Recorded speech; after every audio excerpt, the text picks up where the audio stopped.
Everyone in my family wore their job titles like armor doctor, engineer, lawyer. No one ever introduced themselves by who they were, only by what they did. So when I told them I wasn't going to medical school like they expected, when I said the words, "I want to be an artist," you'd think I'd slapped someone at the dinner table. First came the silence, then the laughter, then the cruel jokes that would haunt me for years. My uncle leaned back, smirking. Guess someone's gonna be painting Starbucks walls. My mom didn't even look up from her salad when she said, "You'll grow out of it." I didn't grow out of it, I grew into it. My name is Lena Carter. I'm 26 years old, and this is the story of how I turned every insult into brushstrokes and painted my way to a $2 million revenge. If you've ever been doubted, mocked, or made to feel small for chasing your dream, hit that subscribe button, drop a comment, and let them watch you rise. I grew up in a house where ambition was only respected if it came with a lab coat or courtroom. My older brother, Derek, was a neurosurgeon by 29. My cousin Julia had her own dental practice. Even my younger sister, Rachel, who could barely pass math in high school, was on the right path, simply because she majored in finance. I, on the other hand, had always drawn in the margins. I sketched when I was anxious, painted when I was happy, and doodled whenever reality felt too loud. But that didn't count, not in our family. I remember sitting across from my parents at the kitchen table, trembling, when I finally told them I was turning down my spot at Columbia Med. Their expressions didn't even shift like I hadn't just dropped a bomb. "You're throwing your life away," Dad said flatly, not even looking up from his newspaper. Mom just sighed. "So, what now, art school? What are you gonna do, paint people's bedrooms?" It hurt, God, it hurt. But I held my ground. I applied to a small but well-respected art college upstate, barely got in, barely had the savings. They cut me off the next day. Literally, my dad called and said, "You want to play starving artist, then starve." I remember crying on the bathroom floor that night. Not because I regretted it, but because I knew I'd just become an outsider in my own family. My roommates in college had parents who sent them care packages, drove up for visiting weekends, helped them pick internships. Me, I worked 3 different part-time jobs during freshman year, morning shifts at a bagel shop, cleaning dorms at night, and a weekend gig painting kids' faces at birthday parties. I'd come home with bruised knees, hands smelling like Lysol, but I still painted until 3 a.m. in my little shared studio space. And every time I struggled, I heard their voices. "You'll grow out of it. This is just a phase." She was always a little strange. What they didn't know was their mockery became my motivation. Things only got worse at home.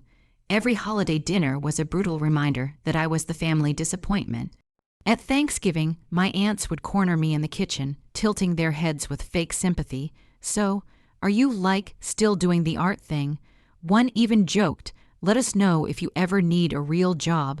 My office is hiring receptionists.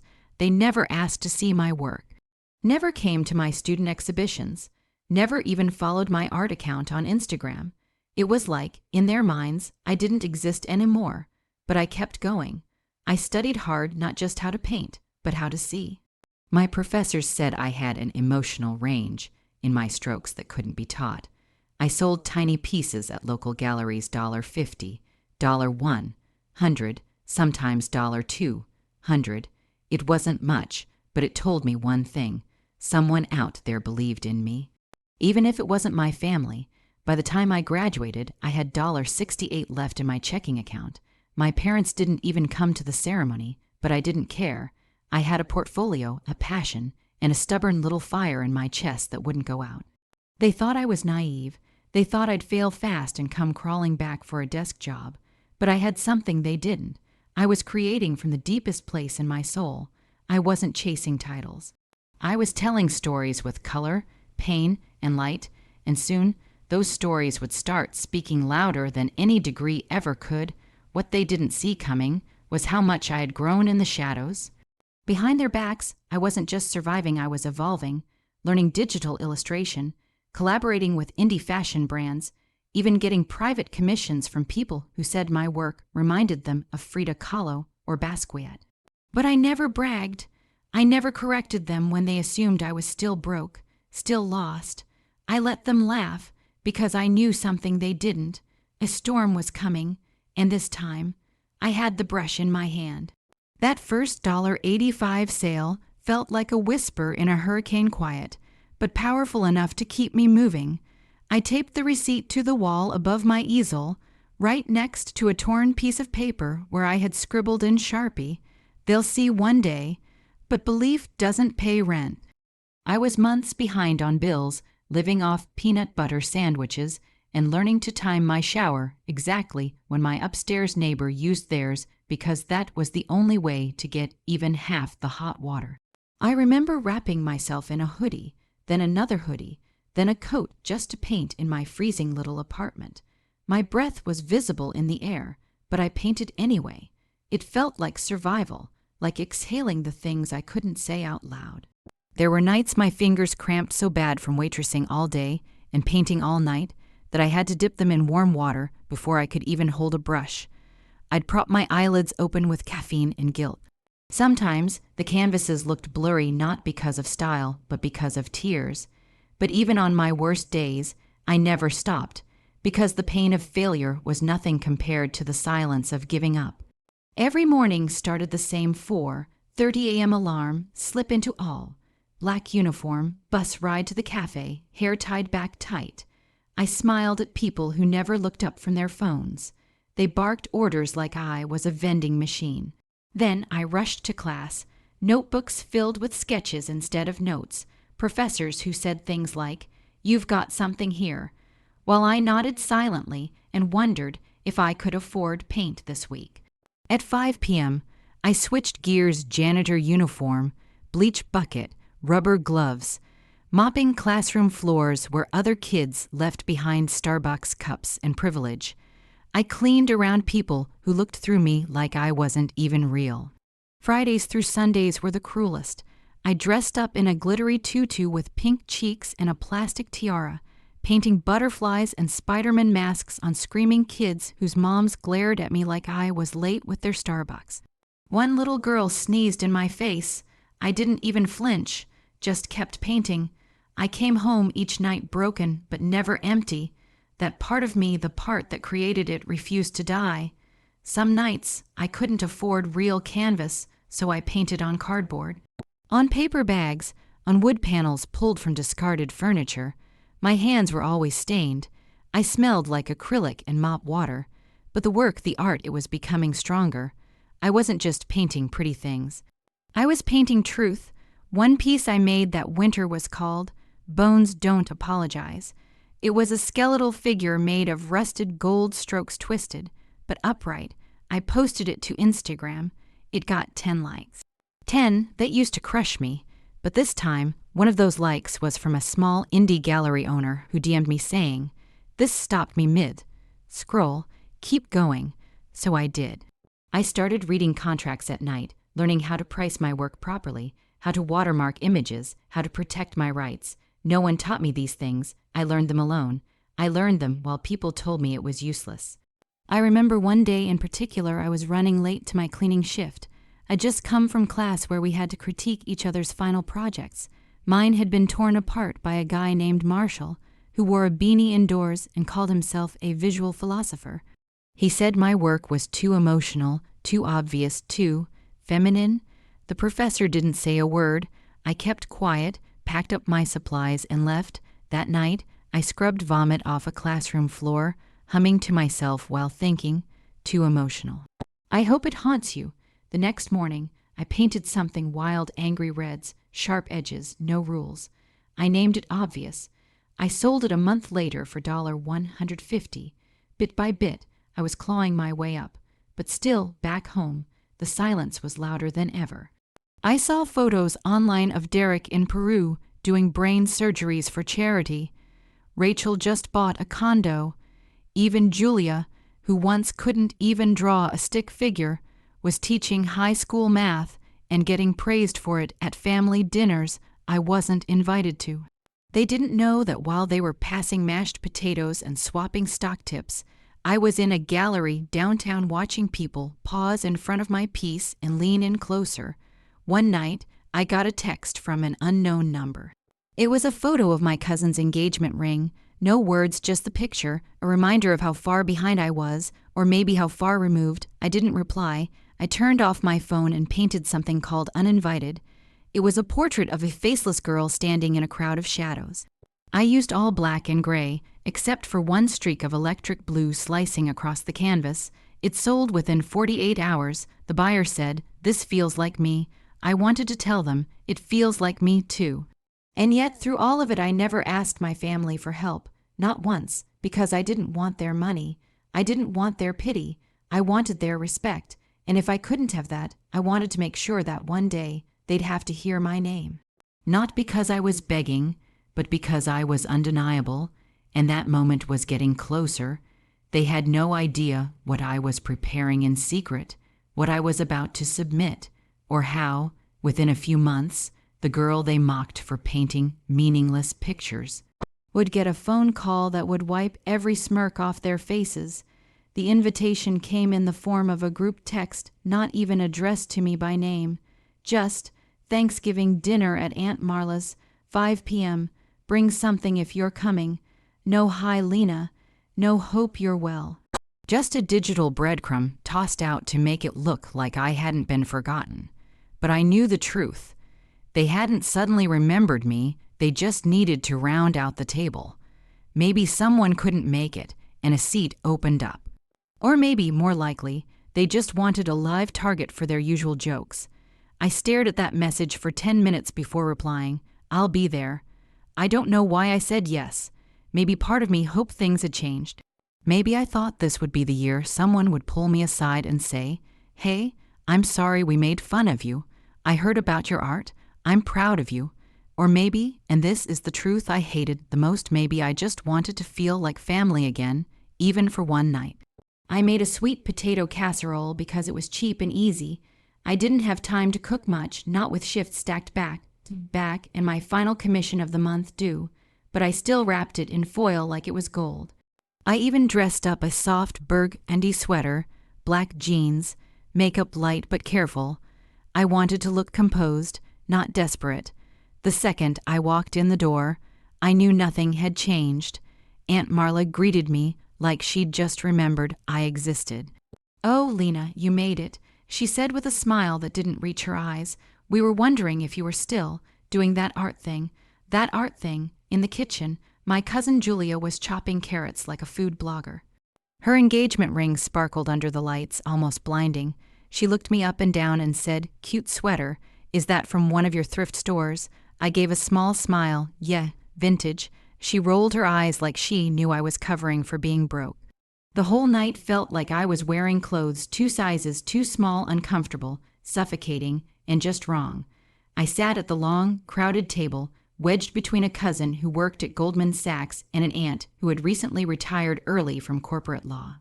I listened as they tossed around words like diversify and property tax, like confetti, sipping red wine and laughing at inside jokes I'd never be part of. And then like clockwork came the moment I dreaded. "So, Lena," Uncle Mark said, loud enough to quiet the room, "are you still pursuing the starving artist dream?" Everyone chuckled, even my mom, especially my sister. I swallowed hard. "Yes, I actually sold 6 pieces this month." "Oh, wow," said Derek, fake impressed. 6 whole pieces? What's that like? $30 each? More laughter. My jaw clenched. Actually, I made $100. The table quieted for just a second. Julia arched a brow. "That's cute," she said, "but I mean, it's not exactly a career, right?" I laughed. I had to. It was either that or flip the table. "Define career." I said calmly.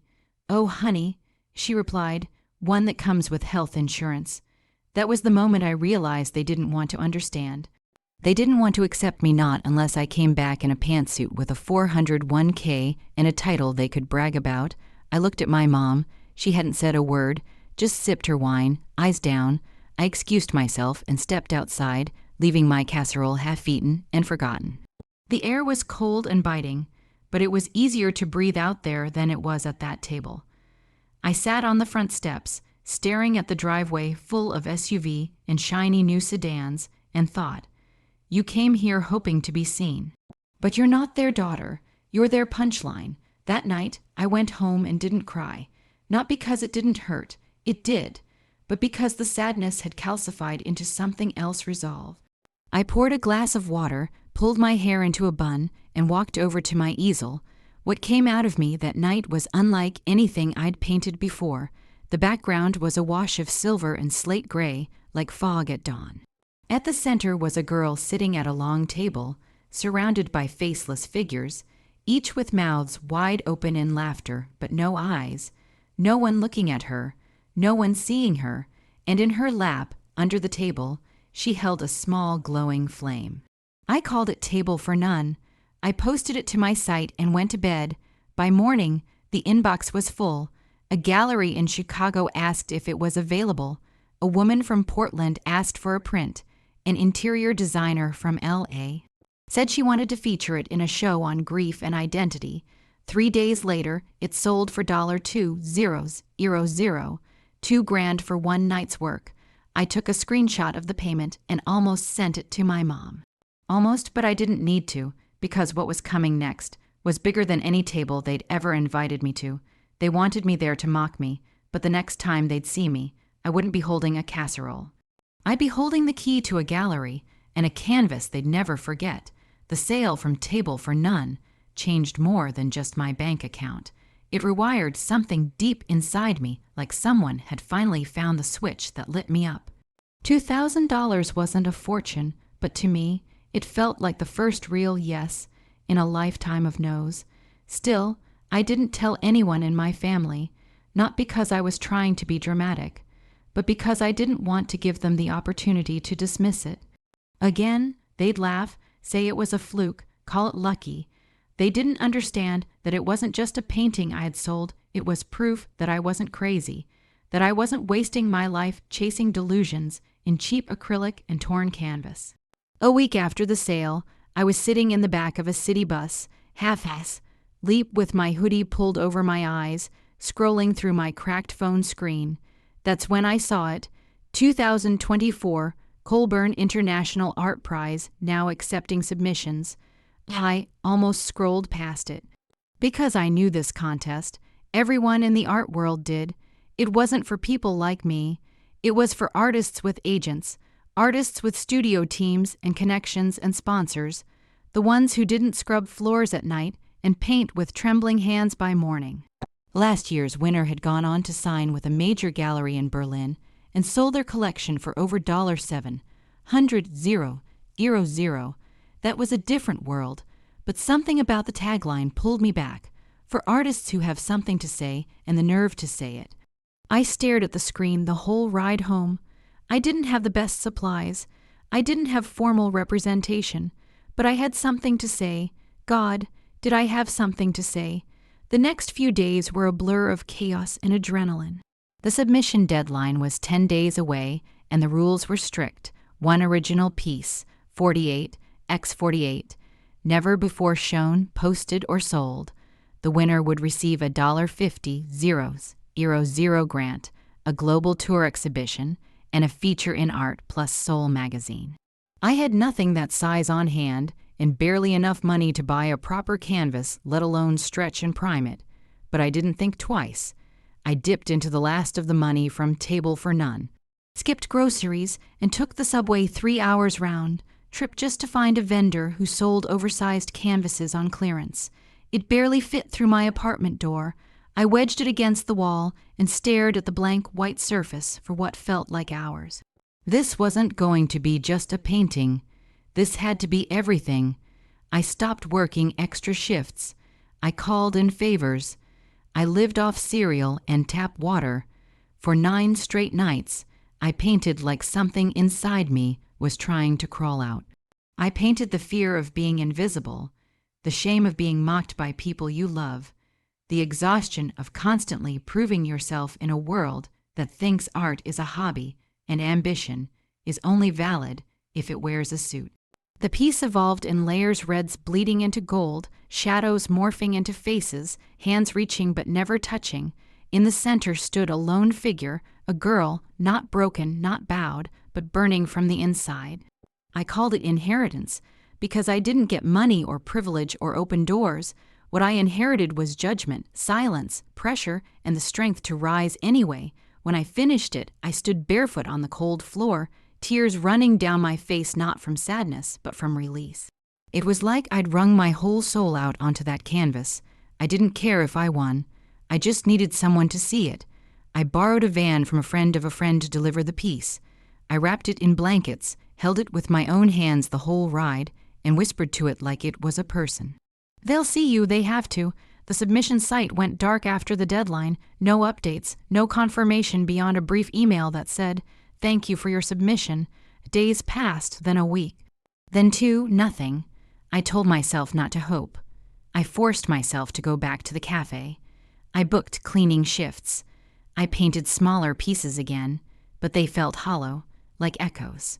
Then, one Thursday morning, while scraping gunk from the inside of a microwave in the university's art building, my phone rang. A number I didn't recognize. I almost didn't answer. My hands were still in gloves. But something in my gut told me, pick up. Hello? Hi, is this Lena Carter? Yes, this is Danielle Mason, head curator with the Colburn Art Foundation. Do you have a moment? Time stopped. The hallway around me faded. The mop bucket rolled away. I couldn't breathe. I'm sorry, what? She laughed softly. You might want to sit down. I did, she continued. I'm calling to let you know that your piece, Inheritance, has been selected as the grand prize winner of the 2024 Colburn International Art Prize. My mouth opened, but no sound came out. You will be receiving a $50,000 artist grant, a solo feature in art plus soul, and your piece will be the centerpiece of our upcoming world tour, beginning in London this summer. I covered my mouth with my gloved hand. The tears came before I could stop them. I don't know what to say.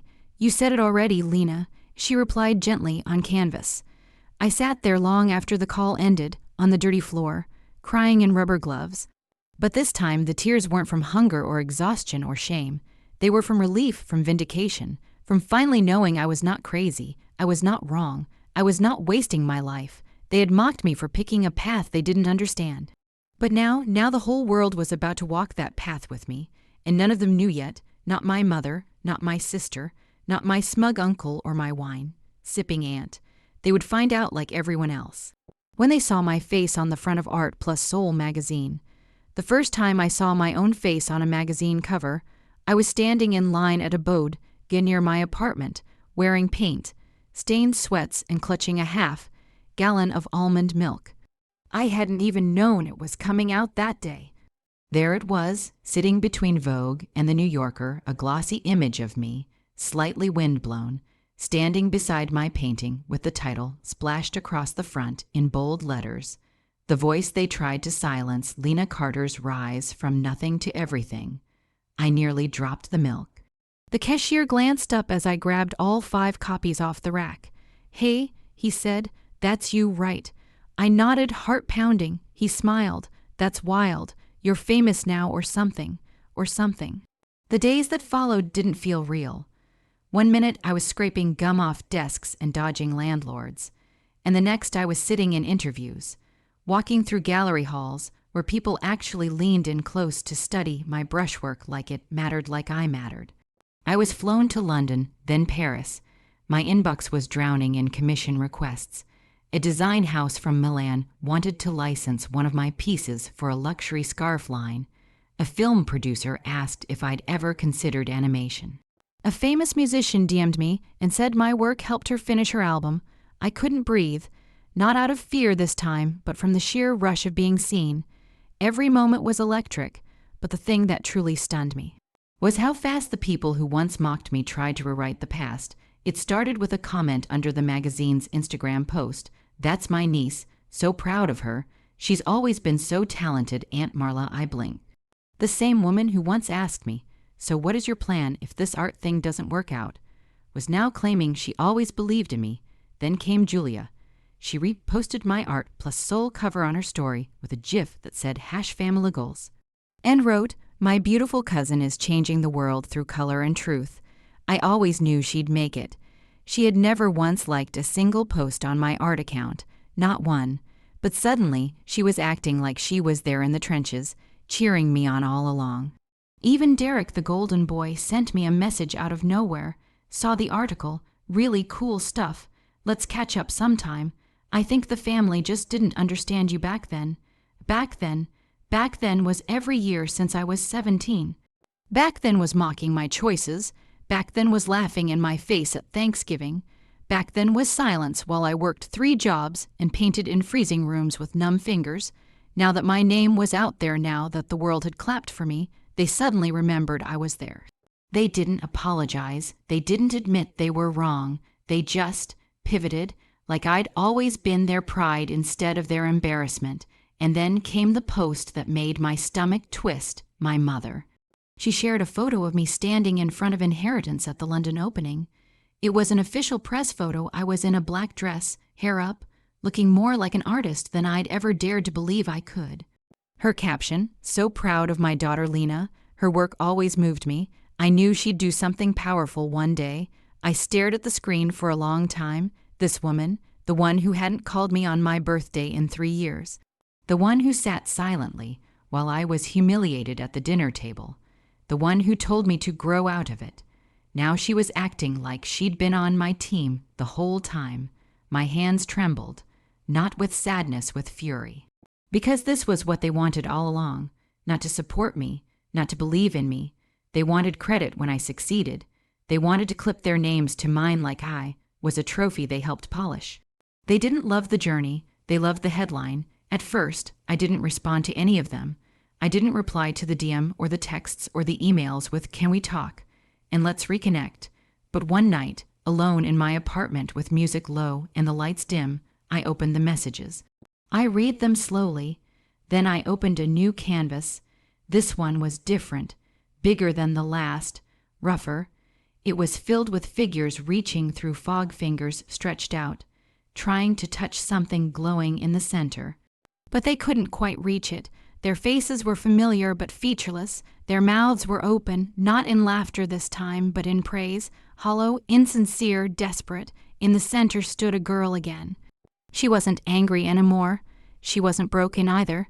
She was just untouchable. I named it Retrospective.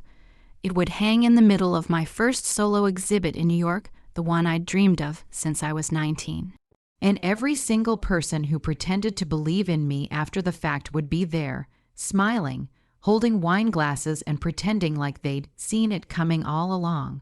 But I knew the truth, and so did my canvas. The night before the exhibit, my mom texted again. "We're so excited to see your work. We always knew you were gifted." I didn't reply, because tomorrow they would walk into that gallery, and they'd come face to face with every truth they tried to bury under fake smiles and performative pride. They thought they could erase the past, but I had painted it permanently, and they'd have to stand there and look at it. The gallery lights were low, soft, almost reverent. Not the sterile kind you find in corporate showrooms, but a warm, golden glow that made the walls hum like they were whispering secrets to whoever dared to listen. Each of my paintings stood silent, proud, framed by intention, not just wood. And in the middle of it all hung Retrospective. I stood in the back corner watching. The room buzzed. Art critics, investors, professors, even a few celebrities who knew nothing about me, but wanted to be seen knowing art. Cameras flashed, laughter rose, champagne glasses clinked, and still, my heart was pacing like it was back in that freezing apartment where all of this began. Then I saw them. They walked in as a group, as they always did, one loud, proud unit that always made space for themselves, no matter whose moment it was. My mother in her pearls, trying to look elegant. Derek in his fitted blazer, laughing too loud. Aunt Marla with her glittery shawl, clutching her phone like she was live, streaming royalty. Julia in a dress too loud for the room. Even Uncle Rich showed up, probably thinking someone would hand him a glass of scotch just for being related to me. And not one of them looked ashamed. They strutted in like this was their party, like I was their creation, like they'd raised a prodigy and were here to accept the applause. I stayed in the shadows. That night wasn't about confrontation. It was about presentation. The first painting they passed was Inheritance, the one that launched everything. They paused, admiring. My mother tilted her head like she understood it. She always did paint deep. She said to no one in particular. I nearly laughed. She once called that same piece dark nonsense. Then they reached the next. Each canvas was carefully placed in order, a visual timeline of every phase of my journey. Every piece was titled with a phrase pulled from my past. Words they had said, "You'll grow out of it," "Get a real degree," "Starving artist syndrome." They read them with polite confusion at first, then a slow, tightening realization. Aunt Marla whispered something to Derek, glancing around as if checking who was listening. Julia frowned at vanity over value. A distorted silhouette of a girl being laughed at while holding a paintbrush made of broken glass. My mom. She stopped. In front of silent dinners, a dark, still image of a girl alone at a crowded table, lips stitched shut while everyone else laughed. Her hand drifted to her chest. She said nothing. Good. And then they came to the center of the room. The crowd parted slightly, as if the painting demanded reverence. Retrospective. It was larger than the others. Taller than Derek, wider than the fireplace mantle they'd once joked I could decorate with if the whole art thing flopped. It showed the girl again, my recurring figure, but this time she wasn't crouched or cornered. She stood tall, alone, in the glow of the spotlight she'd built with her bare hands, and surrounding her, all of them, reaching, grasping, mouths wide, but faces blank, hungry for her glow, not to share it, but to steal it. At the bottom of the frame, etched in fine gold ink, was the subtitle, "Dedicated to those who claimed me after I no longer needed them." Their silence hit harder than I expected.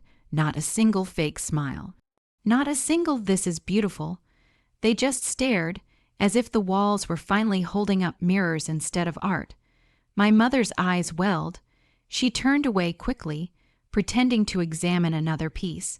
Julia's cheeks flushed. She pulled out her phone, then put it away again, unsure what to say. Derek looked like he wanted to leave.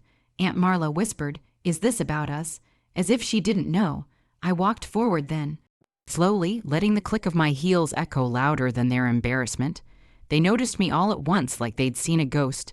"Lena," my mother said, plastering on a smile. "Honey, it's amazing." I nodded. "Thanks for coming. We're so proud." Julia chimed in, trying to hug me. I let her arm fall away. "Really."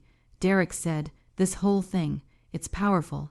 I looked them each in the eye. "Everything here," I said, "is a reflection of where I came from. Every title, every shadow, every scar." They didn't speak. "You inspired more of this than you'll ever admit. And that's okay. I'm not here for apologies. I'm here because I made it despite you, not because of you."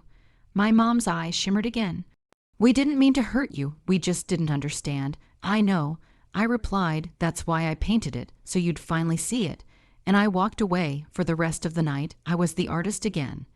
Not their daughter, not their niece, not the punchline of family dinners, just me. People asked questions, critics praised technique, collectors offered numbers, but I wasn't painting for them anymore. I was painting because I'd found power in truth, even if it burned. And as I stood across from retrospective, watching strangers interpret it with fresh eyes, I realized something profound. I hadn't just reclaimed my story. I'd immortalized it. Thank you for following Lena's full story. If it gripped you, subscribe for more powerful stories like this, and tell us in the comments, have you ever proved someone wrong by simply becoming your best self?